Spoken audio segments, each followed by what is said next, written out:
Hello everyone, Bondkelm here again with another video.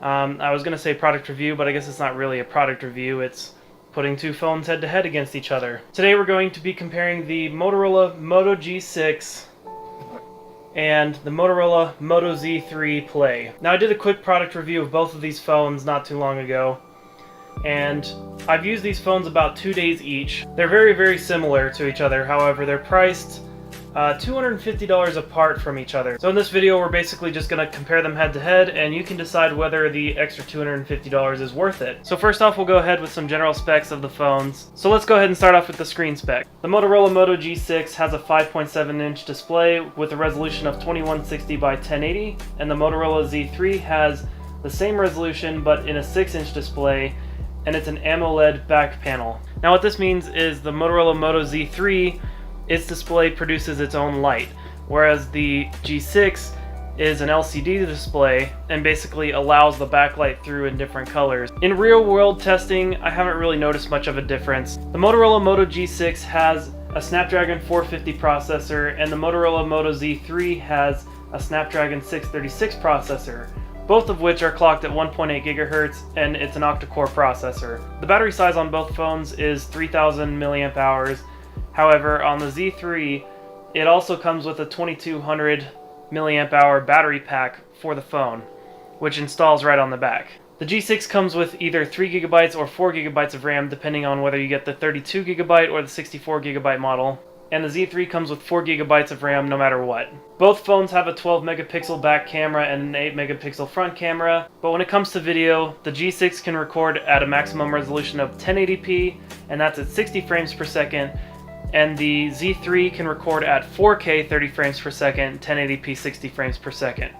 So now with the real world test. Obviously these specs are impressive, they're pretty good for the price point. And when it comes to the specs, the phones are pretty much identical, except for a few minor differences. So, the real world testing. So, in the real world, when I've been using these phones, I've installed all the apps exactly the same on these phones. I've only installed Facebook, Facebook Messenger, Snapchat, and Instagram on both phones. Everything else is completely stock, nothing else has been installed. So on both phones, I did notice that once in a while, and I say once in a while meaning like 2 or 3 times a day, they would just lock up, especially when you were opening a app or if you were receiving a phone call. It would just lock up for like 5 or 10 seconds. And I'm not really sure why that is. Both phones have plenty of memory and plenty of processing power, so they shouldn't be stuttering at all. But maybe there's just a little bit of a software design flaw with both of the phones, and hopefully that'll be ironed out with a future update. Voice recognition on both phones.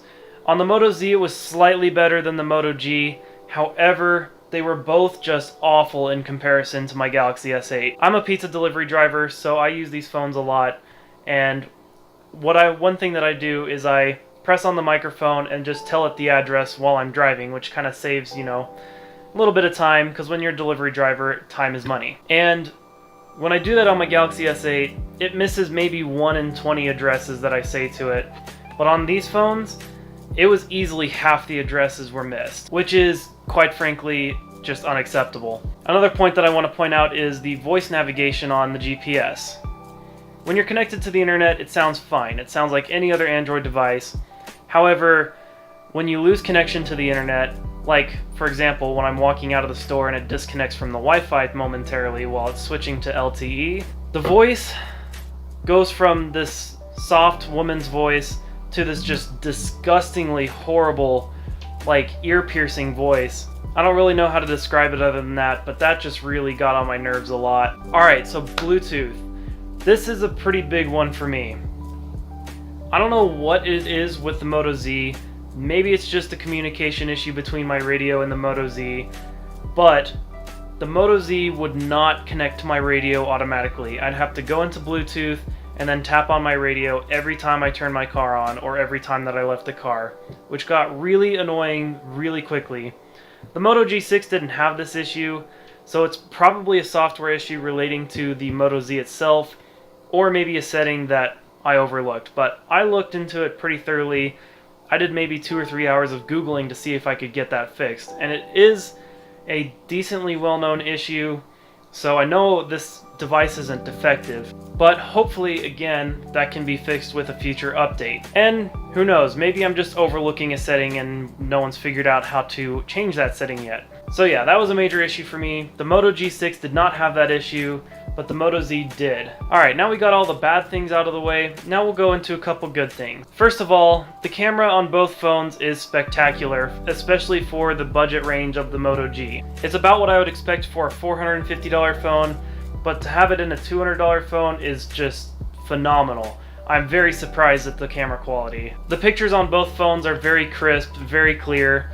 Even when you zoom in, it still has a lot of detail and there's not a whole lot of grain. Just a side note, it's not necessarily an issue because they made it work out very well, but the external speaker on both phones is the earpiece on top.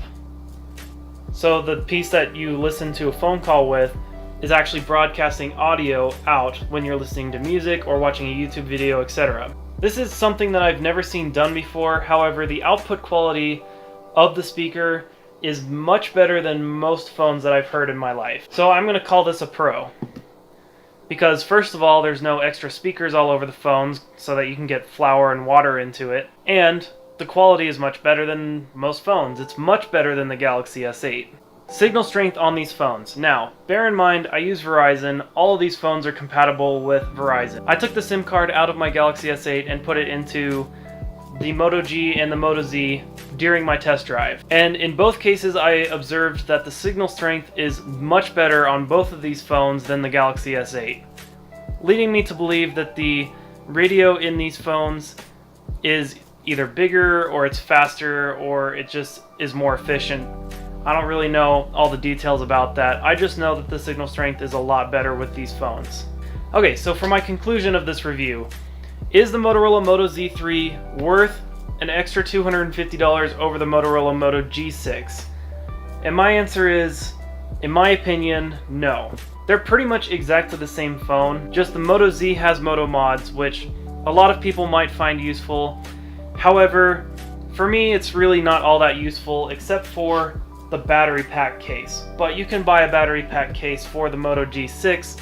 It's not going to look nearly as sleek, but it's going to do the same thing. Unfortunately, there's not a whole lot of useful Moto mods, at least not useful in the sense that I could justify spending more. Because you have to keep in mind, not only are you spending more for the phone, you also have to buy the Moto mods. So for example, the camera Moto mod, which has a much better camera on it, is $200 extra. And from what I've heard, that camera isn't even a whole lot better than the built-in one. The projector mod is kind of a bragging thing. It's mostly a look at what my phone can do and not really anything that's useful. One thing that I hope comes to the Moto mods in the future is the Moto mods can change the specs of the phone. So for example, you can add more RAM and more processing power with a Moto mod. That's something I would use. And granted, they do have a few mods that enhance the performance, like the battery pack and the camera mod. But if I could upgrade storage, or if I could upgrade the RAM, or if I could upgrade the processing power, I would definitely get the Moto Z over that, and it would be worth the $250. However, right now, most of the Moto mods are not really useful in my opinion. Again, there are a few exceptions. The battery is one and the camera is one. But aside from that, it's mostly gimmicks. At least when I'm looking for a phone, I'm looking for a phone that's useful and basically having a mobile computer in my pocket. I'm not so concerned about having a phone that can project a movie onto a wall. I'm not so concerned about having a phone that can take better pictures. However, it would be nice. But again, if they had performance enhancing mods, then I would consider the Moto Z more. But that is entirely up to you. If you just really want the Moto mods, then I would highly suggest the Motorola Moto Z. However, me personally, I'm going to be sticking with my Galaxy S8. It's doing me good, and it doesn't freeze, and it automatically connects to my Bluetooth and whatnot.